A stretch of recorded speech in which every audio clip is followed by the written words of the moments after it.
and welcome to our short informative video on the Project Management Body of Knowledge by Process Groups. The knowledge areas are a handy way to group together theory and practical techniques. They link up the major themes or professional fields that a project manager has to operate in order to get a project completed. Each project needs the 5 process groups in order to be considered successful. In project management, and specifically the Project Management Body of Knowledge Guide, best practices dictate a very specific series of process groups that should be performed. These are referred to as initiating, planning, executing, monitoring, and controlling, and finally closing. These processes give us an organizational background to successfully plan, execute, and manage a well-run project. Initiating is a process to ensure the project objectives are clear from the start.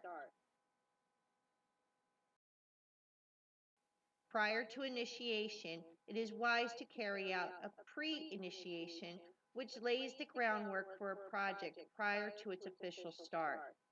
During pre-initiation, an important document to create is a business case, which outlines specific project details such as introduction, business objectives, and the current problem. Upon acceptance of the business case, initiation can begin. It's crucial that stakeholders are designated or individuals with a specific interest in the success of the project, whether financially or professionally, are involved. Examples of stakeholders are investors, project managers, and project team members. An important deliverable to complete during initiation is a project charter, which is a document recognizing the existence of a project and provides direction of the project objectives. Finally, a kickoff meeting should be scheduled to allow stakeholders to meet and review the goals of the project. Our next process group is planning. Planning is often considered the most difficult process, but crucial as it's used to guide project execution. The deliverables that are to be completed during this process include the team contract, a scope statement, a work breakdown structure, a Gantt chart schedule, and finally, a listing of prioritized tasks. What exactly are these deliverables? A team contract is developed in order to help promote teamwork and to clarify communication. A scope statement is a detailed list of project objectives and attributes. A work breakdown structure provides the basis for how work is to be executed and provides a basis for the project schedule. A project schedule takes the work breakdown structure and documents each task and any task dependent on it and the time frame it might take. The last deliverable, prioritize risks, is an actual living document. Update to these risks will be included in a risk register, which is inclusive of information such as root causes, warning signs, and possible responses to risks. The next stage is executing. This process typically requires use of the majority of resources as its purpose is to create the physical deliverables for the customer sign-off. During this process, it is important to expose customers to the product in order to receive feedback and receive any other recommended changes. Project managers should work with team members to ensure they are producing desired work results. The fourth process group is monitoring and controlling.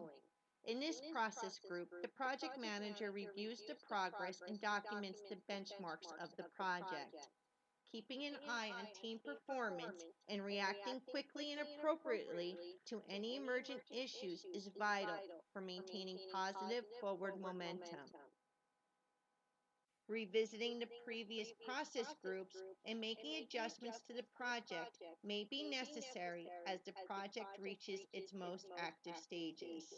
Specifically, a thorough coverage of the necessary tasks in this group include monitor and control project work, perform integrated change control, verify the scope, control schedule, control costs, perform quality control, report performance, and monitor and control any risks.